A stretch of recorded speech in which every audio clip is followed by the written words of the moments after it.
तर मग आपले वाहतूक संघटना संयुक्त महासंघाचे अध्यक्ष फक्त 2च वक्ते आता बोलणार आहेत, त्याच्यानंतर मग आपले प्रदेश अध्यक्ष बोलतील. हॅलो.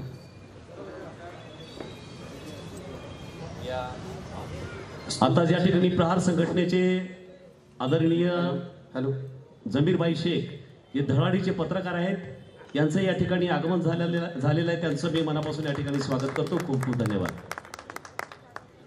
या स्तुत्य अशा कार्यक्रमाचे अध्यक्ष,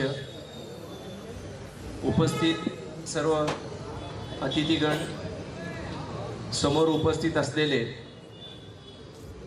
सर्व बंधू आणि भगिनी, सर्वप्रथम मी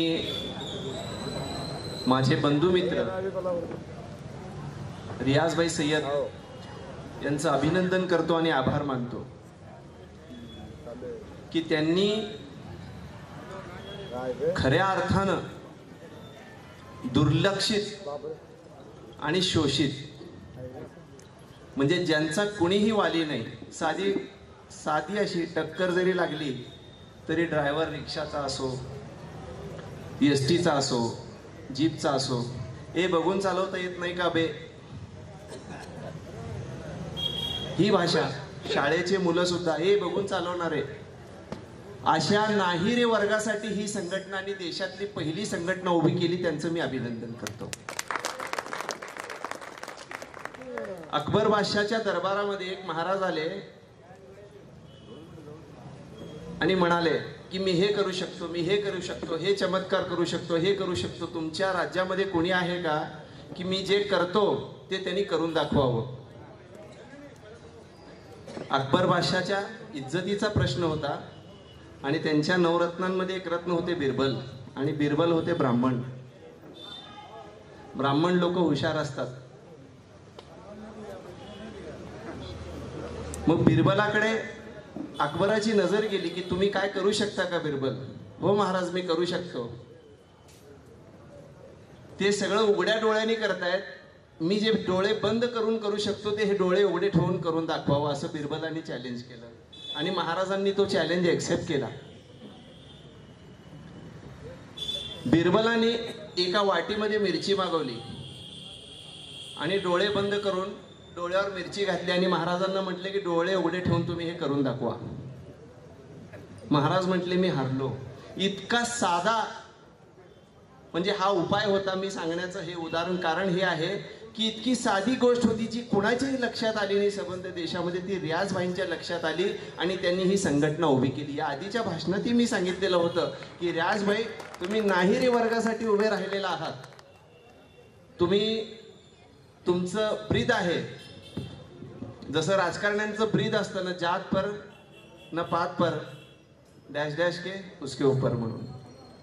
परंतु तुम्ही सुरुवातीलाच लिहिलंय कोई राजकारण नाही, कोई जात नाही, कोई पात नाही. तुम्ही प्रत्येक जाती धर्माच्या माणसासाठी आणि सर्वसामान्यातल्या सर्वसामान्य रिक्षा चालकांसाठी उभे राहिलात. इथंच तुमचं कार्य दिसून येतं आणि याच्यात निश्चितच तुम्हाला या सर्व जे चालक आहेत यांच्या फॅमिलीचा तुम्हाला दुवा लागणार आहे. आत्ता इथं सांगताना ज्येष्ठ पत्रकार इथं, त्यांचं नाव मला माहीत नाही, पण ते बोलत होते की माझे 2 बंधू हे रिक्षा चालक आहेत आणि एका रिक्षा चालकाची परिस्थिती काय असते घरची हे त्यांनी जवळून पाहिलेलं आहे. मीही पाहत असतो. वळसंगला राहतो. सोलापूरला येत असताना 4 पैशाच्या आशेसाठी टमटमवाले कांद्याचं ओव्हरलोड, बटाट्याचं ओव्हरलोड करून गाडी घेऊन येतात यार्डामधून. आम्ही येत असतो, ते रिटर्न पहाटे येऊन अक्कलकोटकडे जात असतात आणि ओव्हरलोड गाडी झाल्यामुळं टायर फुटतो, उन्हामुळं पंक्चर होते. अक्षरशः तुम्हाला सांगतो, तो टायर बदली करण्यासाठी त्या टमटमवाल्यापाशी पैसे नसतात आणि बेकायदेशीर महसूल वसूल करणारे हे सगळं बघत नसतात. सगळ्यात मोठा अन्याय या ठिकाणी कोण करत असेल तर ते आपलेच अधिकारी असतात. मी त्या खात्याचं नाव घेत नाही, परंतु समजून घेण्याची त्यांच्यामध्ये क्षमता नाही आणि त्या खात्याविरोधात, त्यांच्या अन्यायाविरोधात हे संघटन रियाजभाईंनी उभं केलेलं आहे. खरोखरच रियाजभाई, तुमचं हे स्तुत्य उपक्रम आहे आणि तुमच्या पाठीशी आम्ही आहोत.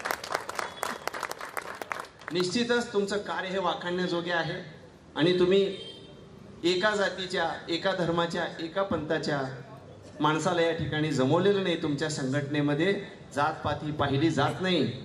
आणि ज्या संघटनेमध्ये जमीरभाई काम करतात किंवा ज्या संघटनेमध्ये इलियासभाई माझे आदर्श आहेत ते काम करतात, त्या ठिकाणी देखील म्हणजे त्यांनीच बाळकडू रियाजभाईंना पाजलेलं असं मला वाटतं. म्हणून न जात पर न पात पर असं या ठिकाणी मला म्हणावंसं वाटतं.